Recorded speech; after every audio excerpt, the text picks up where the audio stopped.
সেই সাহায্য নেই তবু টেবিলটা জো আছে, 7টা পেয়ালা জো খালি নেই। হ্যালো ফ্রেন্ডস, আমি সঙ্গীতা। আমি নিয়ে এসেছি আবার একটা নতুন ব্লগ। আজকের বিষয়বস্তুটা একটু অন্যরকম। নবীনবরণ হয়ে গেল খুব শীঘ্রই আমার ছেলের কলেজে। আর এই যে নবীনবরণ দেখি আর আমাদের যতবার দেখি, এইবার হচ্ছে নতুন ব্যাচ এসছে, তার জন্য এই গানটা দিয়ে শুরু করলাম। সময়ের সঙ্গে সঙ্গে তো কোনো কিছু থেমে থাকে না, জায়গা পূরণ করতে কিছু না কিছু লোক চলেই আসে বা ফাঁকা স্থান ভর্তিই হয়ে যায়। যতবার দেখি ততবারই আমারও কলেজ লাইফের কথা মনে পড়ে। মনে হয় এখন কলেজের সামনে দিয়ে যেতে গেলে কত চেঞ্জ হয়ে গেছে। আমরা এখানে বসতাম, আমরা ওখানে দাঁড়িয়ে থাকতাম, তেমনি আস্তে আস্তে আমার ছেলেরও 1 বছর হয়ে গেল।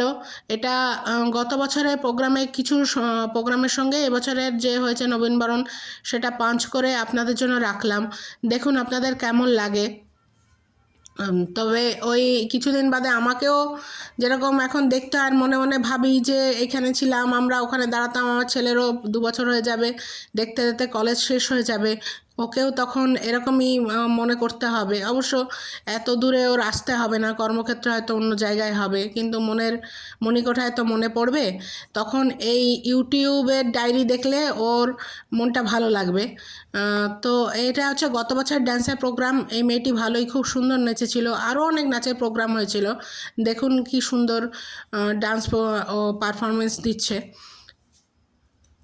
I told you long ago, like I would hear it before.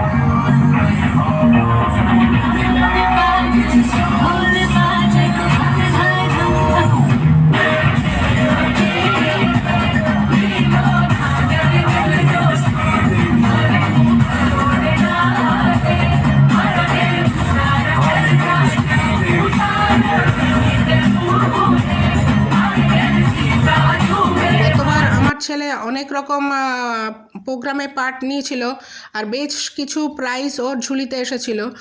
আর তার মধ্যে একটা সিঞ্চনের গলা নকল করেও প্রোগ্রাম করেছিল, সেটা প্রচণ্ড জনপ্রিয় হয়েছিল। এখনও সবাই ওকে রিকোয়েস্ট করে যখনই কোনো প্রোগ্রাম হয় যে সিঞ্চনবালা ও অ্যাক্টিং কর দে, সিঞ্চনবালা ও অ্যাক্টিং কর দে। তো এই যে আমার ছেলে সেই প্রোগ্রামটা করছে, আপনাদের জন্য রইল সে তার একটু কিছু অংশ। सिंचान पहले परफॉर्म कर ले, उसके बाद कर लियो यार।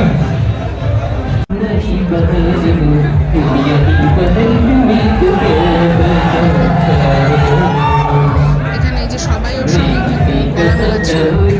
ছোটবেলার এই গান তো সবারই খুব জনপ্রিয় ছিল, যদি এটা সিঞ্চনের গান না, ডোরেমনের গান ছিল।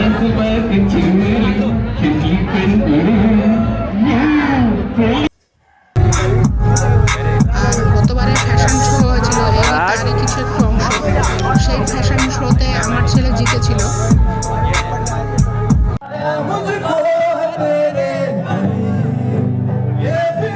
স্যারেরাও গতবার অনেক প্রোগ্রাম করেছিল, করেছিলেন ওদের নবীনবরণ উৎসবে।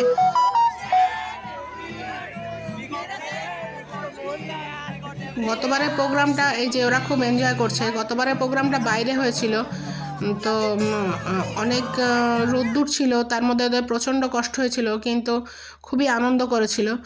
তবে এবার সেই কথা মাথায় রেখে কলেজ কর্তৃপক্ষ রুমের ভেতরেই ওদের যে অডিটোরিয়াম আছে সেখানে বন্দোবস্ত করেছিলেন।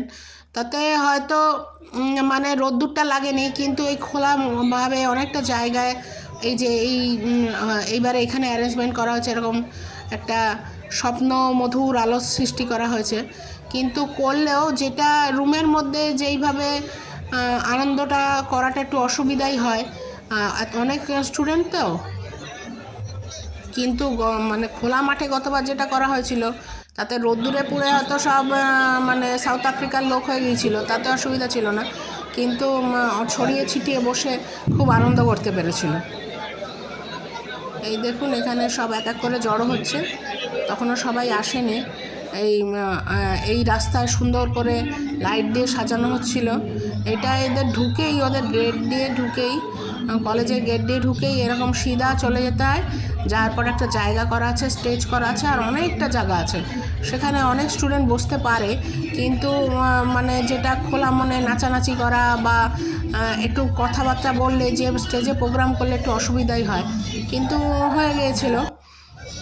এই যে দেখুন, এই এখন এই পুরো মোটামুটি সবাই চলে এসছে।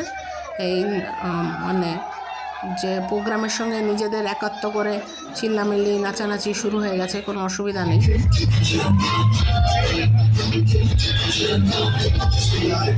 এই যে এই ছেলেটি গান করতে উঠেছে। গতবার আমার ছেলেও গান করেছিল, তবে 3-4 দিন ধরে তো প্রোগ্রামটা চলে, এই প্রোগ্রামটা 3-4 দিন ধরে চলছে একটু একটু করে। তবে লাস্ট ওদের একটা 3 জনের গ্রুপ ছিল, যে বিশাল একটা গানের ওরা তৈরি করেছিল, 3-4টে গান মিলে। তো সেইটা ওরা আর করে উঠতে পারেনি, কেননা সময়ের অভাবে। এত লোক সেই গতবারে পার্টিসিপেন্ট ছিল, এবার সে আন্দাজে একটু কমই আছে। ইচ্ছা করলে করতে পারতো, হয়তো সেকেন্ড ইয়ারও পার্ট নিতে পারতো, কিন্তু আজ ওরা দাদা আর ওদের ছোটো ভাইদেরই ওরা আগে এগিয়ে দিয়েছে, যে নে তোরা যত খুশি কর, এই দিনটা তো আর ফিরে আসবে না। ওরা এখন বুঝতে পারে যে গত বছর কতটা আনন্দ ওরা করেছে, এখন অনেক দায়িত্ব ওদের মাথায়। যাই প্রোগ্রাম হচ্ছে, সেকেন্ড ইয়ার আর থার্ড ইয়ারের ছেলেদের মাথায় দেওয়া হচ্ছে যে তোমরা আগে থেকে তো তোমাদের দায়িত্ব নিতে হবে, তোমরা দেখো কিভাবে তোমরা করতে পারো। এবং সেটা যদি ঠিক মতন একটু ইধার উধার হলেই আবার ডাঁটও পড়ছে যে তোমরা এটা কীভাবে করলে, একদম ঠান্ডা প্রোগ্রাম হলো, এরকম রাত্রিবেলা ফোন করে চলছে, যে পরবর্তী যেন এরকম না হয়, আরও গুছিয়ে করো, আরও ভালোভাবে করো।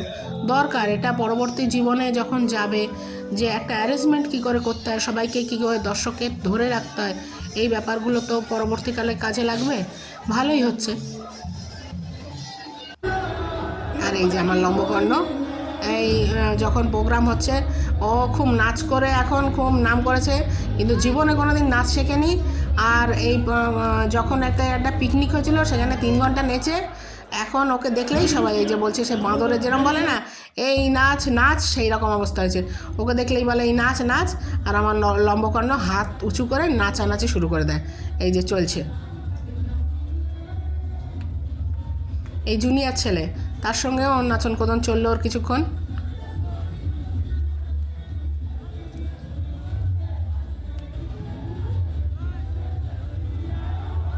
এমনিতেও শান্ত স্বভাব, কিন্তু সবার সঙ্গে খুব তাড়াতাড়ি ও মিশে যেতে পারে, যার জন্য ও জুনিয়র সিনিয়র ওকে সবাই প্রচণ্ড ভালোবাসে। আর ওকে চুপ করে বসে থাকতে দেখলেই মানে খুঁচিয়ে খুঁচিয়ে যা যা তুই কিছু কর, তুই কিছু কর।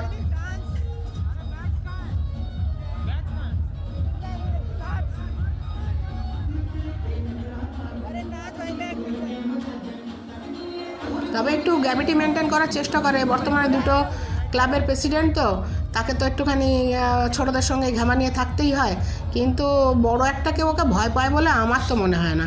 এই যে দেখুন, জুনিয়ররা এসে শুরু করে দিয়েছে। আর এই হচ্ছে গানের প্রোগ্রাম চলছে। আমার এই ভিডিওটা যদি আপনাদের ভালো লাগে, প্লিজ একটু লাইক করবেন, শেয়ার করবেন, পারলে একটু সাবস্ক্রাইব করবেন, তাহলে আমি মোটিভেশন পাবো এগিয়ে যাওয়ার জন্য। কেননা রাস্তাটা আমার জন্য খুবই কঠিন। একটা জনপ্রিয় শহর দিল্লি, কলকাতা এসব ছেড়ে একটা গ্রামের মধ্যে কাটাচ্ছি, তো ইউটিউব ডায়েরি মেনটেন করছি। যদি আপনারা একটু উৎসাহ দেন, তাহলে আমি আগে আরও এগিয়ে যেতে পারবো।